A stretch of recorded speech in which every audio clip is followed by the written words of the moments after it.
Good morning class. आवाज आ रही है आप लोगों को?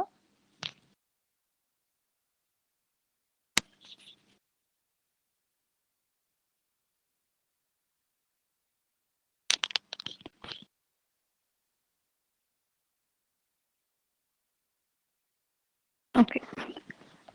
लास्ट क्लास तक हमने जेएस मिल तक कंप्लीट किया था। जेएस मिल की हमने थ्योरी पढ़ी थी, मार्शल का ऑफर कर्व और जेएस मिल का रेसिप्रोकल डिमांड का हमने डिस्कस किया था। तो अगर हम कर्टल सिलेबस के अकॉर्डिंग बात करें तो we have already completed our first unit, कि हमारी पहली यूनिट उसके अकॉर्डिंग तो कंप्लीट हो गई है।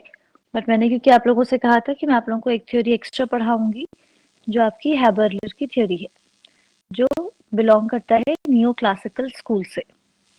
तो जो आपका न्यू क्लासिकल स्कूल है, नव क्लासिकल सिद्धांत है, उसका जो इकोनॉमिस्ट है, जो इम्पोर्टेंट थ्योरी है, उसको हम हैबरलर की थ्योरी बोलते हैं, या फिर new classical theory of opportunity cost, अवसर लागत की थ्योरी। तो हैबरलर का जो मेन कंट्रीब्यूशन है न्यू क्लासिकल स्कूल्स के लिए, वो क्या है? अपॉर्चुनिटी कॉस्ट से रिलेटेड है, अवसर लागत से रिलेटेड है। तो हम इस अपॉर्चुनिटी कॉस्ट पे आने से पहले कुछ जो इम्पोर्टेंट टूल्स हैं जो इन्होंने अपनी थ्योरी में यूज किए हैं, जो आपको पता होने चाहिए कि इन सारे टूल्स के थ्रू कैसे आप इनकी थ्योरी को कंक्लूड करोगे। तो पहले हम टूल्स का डिस्कशन करेंगे कि आपके मेजर टूल्स कौन से हैं इस थ्योरी के। तो पहला जो टूल है उसको हम कहते हैं पीपीसी। पीपीसी क्या है? प्रोडक्शन पॉसिबिलिटी कर्व, उत्पादन संभावना वक्र। तो पीपीसी क्या है, हम इस पे आते हैं, that is production possibility curve, उत्पादन संभावना वक्र।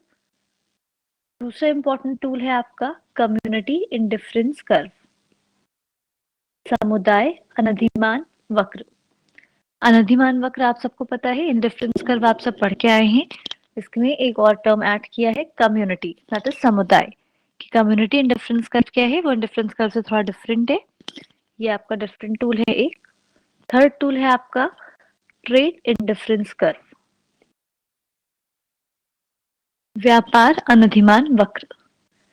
द फोर्थ पॉइंट जो इम्पोर्टेंट है इंटरनेशनल की थ्योरीज के लिए, वो क्या है आपका ऑफर कर्व, प्रस्ताव वक्र। प्रस्ताव वक्र के बारे में आप ऑलरेडी पढ़ चुके हैं कि क्या होता है प्रस्ताव वक्र या ऑफर कर्व। तो इसका हम डिस्कशन नहीं करेंगे, मेन हमें इन 3 पॉइंट्स पर डिस्कशन करना है, कि आपको बस पता होना चाहिए टर्म का नाम लेते ही कि वो टर्म आपका क्या डिस्कस करता है। क्योंकि अब प्रोबेबली आप लोगों का इस बार तो एग्जाम होगा ही ऑफलाइन, और जैसे होता था हमेशा कि आप लोगों ने कभी भी कोई पेपर नहीं दिया जब से आप ग्रेजुएशन में आए हो, तो जो आपका पुराना पैटर्न है वही फॉलो होगा। अगर सब चीजें ठीक रहती हैं तो आपको 6 क्वेश्चंस ऑब्जेक्टिव के अकॉर्डिंग भी तैयार करने पड़ेंगे, क्योंकि आप लोगों के उस तरीके से ही क्वेश्चन आते हैं। 6 क्वेश्चंस आपके ऑब्जेक्टिव के और 4 क्वेश्चन आपके शॉर्ट क्वेश्चंस, बाकी फिर लॉन्ग का एरिया। पीपीसी का फुल फॉर्म है मया प्रोडक्शन पॉसिबिलिटी कर्व।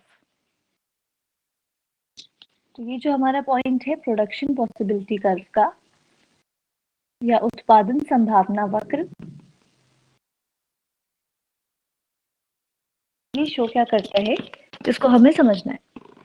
तो इसकी जो डेफिनेशन है, अगर हम डेफिनेशन पे जाएं तो ये दिखाता है कॉम्बिनेशन ऑफ टू गुड्स और product that a country can produce.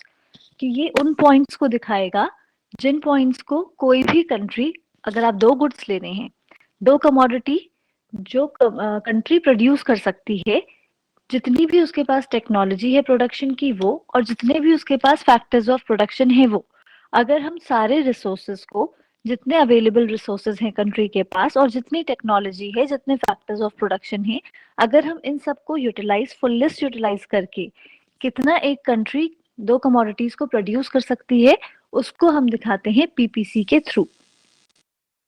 तो पीपीसी आपका है क्या? ये locus of combination of to commodities that a country can produce, दो वस्तुओं या दो उत्पादों का कॉम्बिनेशन जिसको कि कोई भी देश क्या कर सकता है, प्रोड्यूस कर सकता है।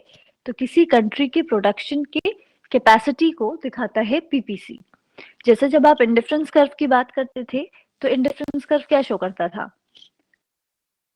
आप जब अनधिमान वक्र बनाते हैं तो अनधिमान वक्र क्या दिखाता है?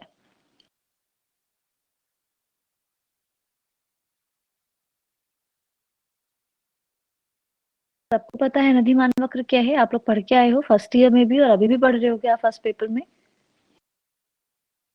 कॉम्बिनेशन तो ठीक है, दिखाता है किस चीज का कॉम्बिनेशन?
है।